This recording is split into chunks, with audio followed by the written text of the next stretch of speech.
This is the spot of the lynching of Mary Turner. In southern Georgia during the early spring of 1918, a white plantation owner by the name of Hampton Smith was found murdered at the age of 25. Immediately drawing an angry crowd, the plantation workers of Hampton's property, also known as Old Joyce Place, were targeted at once. Within the list of 13 suspects was a man named Hayes Turner.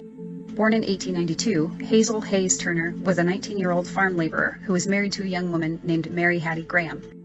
Taking her married name of Turner, Mary was 8 months pregnant at the time of Hampton Smith's killing, and the couple knew all too well about the dangers they now faced for simply being black.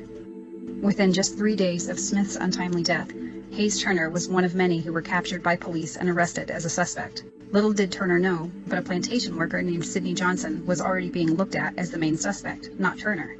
Despite the whimsy of Georgia's judicial system following Smith's murder, Hayes Turner was nonetheless questioned and kept in the county jail for further investigation. That was until the sheriff decided Turner might be more safe from the town's angry mob if he was taken to a neighboring city and held in custody there. County Sheriff Wade, who was accompanied by a court clerk, removed Hayes from a cell and headed towards the town of Quitman.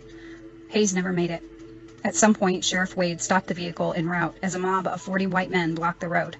They snatched the prisoner out of the vehicle, and a handcuffed Turner was led into the woods where he was hung by the neck in a tree.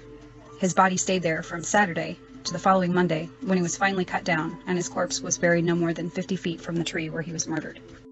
Already distraught over the arrest of her husband while she was inching ever closer to her delivery date, Hayes Turner's wife Mary was traumatized the following day when she learned that her husband had been lynched. Without a doubt, Mary knew that the persons responsible hid their acts behind the shine of a sheriff's badge, and in her despair she publicly announced her pleas for justice to be served. She demanded that those responsible for her 19-year-old husband's brutal murder be charged with their crime, and that they proceed to seek justice in the local county courtroom. When the mob heard of Mary's demands, they sprung into action to hunt the pregnant woman down. Mary simply had no time to escape the clutch of their racist grasp around the neck of the situation. When the mob caught up with Mary, just one single day after the lynching of her own husband, the crowd showed no mercy as they put their deranged plan into action.